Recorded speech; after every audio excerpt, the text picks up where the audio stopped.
Magandang gabi po sa inyong lahat. Muli po, salamat ng marami at nakatapos na naman po tayo na isang painting. Ito po yung aking painting. So, makikita niyo po. Yan. Ito po, ang pamagat po nito ay Tora-Tora.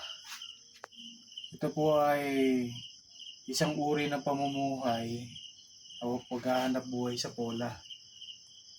Nangunguha po sila ng mga maliliit na isda na tinatawag na bangus. Yung mga fingerlings po ng bangus, hinuhuli po nila dyan. Pinagtsatsagaan nila po na mahuli yung mga maliliit at binibenta po yun sa may bumibili po nun sa kanila.